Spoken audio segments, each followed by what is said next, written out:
Good Morning Transfers, brand new show on Sky Sports News. Yeah, make sure you put it in your diary. It's already been a busy summer, but really is time to get down to business. Yeah, this has the potential to be the biggest, the best and the most expensive transfer window we have ever seen. Good Morning Transfers is going to be the best way to start your day, and if Spurs ever sign a player, it'll probably make you spit your cornflakes out. Zaha, will he stay or will he go? We will let you know. But I promise you something, Spurs are going to spend big. So there's the Premier League, there's Scotland, there's the EFL, and all around the world. You won't miss anything on Good Morning Transfers. So many questions to answer, and we need your help in answering them. Keep across all our social media platforms. On Twitter, we are, of course, at Sky Sports News. Let's hear from you. Coming up on Good Morning Transfers, Manchester United are trying to sign 2 midfielders. Will they get them both over the line? And are they the right fit for the club? Don't forget, you can keep right across all the latest information as it happens on our dedicated Transfer Centre blog. Just scan the QR code on the screen right now. This is Good Morning Transfers, and this is your transfer update.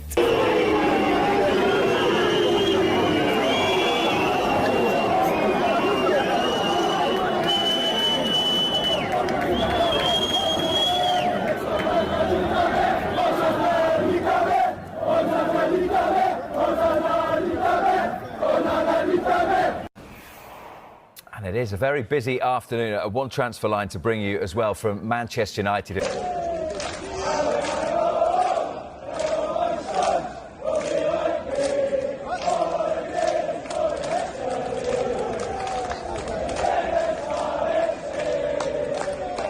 Right, these pictures just into us in those cars are Manchester United's 2 new signings. They are now at Manchester United's training ground. Both will have medicals today. Back to all the goals in just a moment. There are plenty, but we must tell you about another deal done by Manchester United. 2 in the space of, 25 minutes or so. But we start with this breaking news coming out of Old Trafford this lunchtime. Manchester United are close to agreeing a deal with Atalanta for their Brazilian midfielder Éderson. Talks are in the final stages over a fee in the region of £38 million. Now, sources expect that fee to be broken down into £35 million guaranteed, plus £3 million in further add-ons. Now, a full agreement for the Brazilian, we understand, could be reached by the end of this week. He's a deep-line midfielder, very technically gifted, but it's his passing ability that will excite fans the most, both short and long-range passing. He rarely gives the ball away. He's in the top percentiles for ball retention, but also the number of balls he plays forward as well. So it's not just, keeping hold of the ball, but also passing it in the right way to start attacks as well. So he's 24, as Mark said. He's just playing some of the best football in his career. He's now part of the Brazil squad. It's the kind of move I think it would have been loved to have seen come through the door. Might have taken a bit longer to get to this stage, but it's the kind of target then that kind of not horrifically expensive, not 50, 60 million pounds, but around 30, just over around 33 million pounds potentially for this deal. And if he becomes brilliant and he ever wants to leave, they can potentially get even more from it if he continues to develop. See you in June. See you on June the 1st. Sign the contract. Elliot, sign the contract. Sign that contract. See you on June the 1st. Don't go to City, man. Don't go to that soulless club. This is a real club. Possesses in terms of that athleticism and that physicality, and he's 6'1". It's very important to have somebody who's got a big engine who can do both facets of the game at a high intensity. Manchester United do not have enough players who can play at high intensity for the duration of games. So I think it's a good place to start, but again, it's going to take time. But Manchester United need to be shopping around for those types of players with potential. They're not in a position to be bringing in world-class stars right now. So definitely the type of profile, and I think one that Manchester United fans could look at and say, OK, I can see why they're going after that player, but can't get too excited, Matt. Yeah. Got to relax.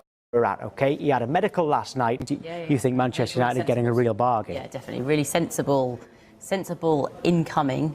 It's definitely what Manchester United need. They need depth in their squad and also a very sensible price as well. This is someone really, probably Carve said last night, an £80 million player, really. So very sensible price for Manchester United. And we've had loads of Manchester United fans tweeting this morning saying, announce week. So we should be doing that soon on Sky Sports News, hopefully. But look, a really good upgrade on. Manchester United are reportedly preparing for a major midfield rebuild ahead of the upcoming transfer window, with Atalanta's Éderson and Nottingham Forest Elliot Anderson emerging as the key targets in their long-term squad planning. After several inconsistent seasons in the Premier League, Manchester United are said to be prioritizing control, balance, and creativity in central midfield. The club has repeatedly struggled to dominate matches against top-level opposition, often lacking the right mix of energy, tactical discipline, and attacking invention in the middle of the pitch. This has pushed recruitment teams to look for profiles that complement each other rather than relying on isolated signings. Éderson, who currently plays for Atalanta,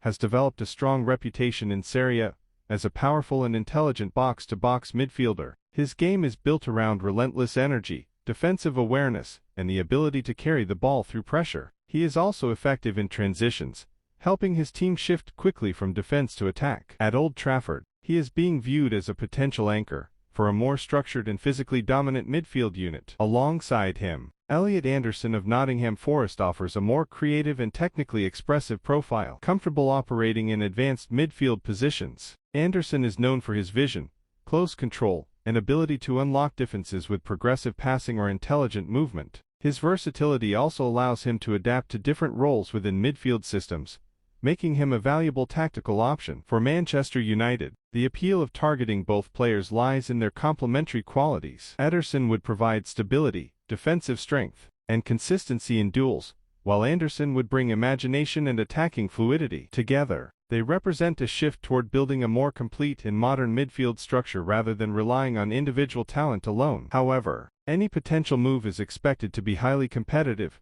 with several European clubs likely monitoring both players. Despite the challenges, the interest signals a clear strategic direction from Manchester United, a focus on long-term midfield. Serie A midfielder who played more than 2,000 minutes in the league last season. What we're looking at exactly is how many passes a player completes per 90 minutes, that's on the vertical axis, and how many tackles a player makes per 90 minutes along the horizontal. So the higher the player is in the top right-hand corner of this graph, the more he does of both. And as you can see, Juventus's Manuel Locatelli is way out ahead of everyone else, a complete outlier over here. You can also see, though, that Éderson is a really strong performer as well. He's averaging just under 2.5 tackles per game and completing nearly 50 passes per game as well, which means he's very effective both with and without the ball. I'll take a look at this one as well. This graphic gives us a bit of an insight into the average position Atalanta players took up in the Champions League.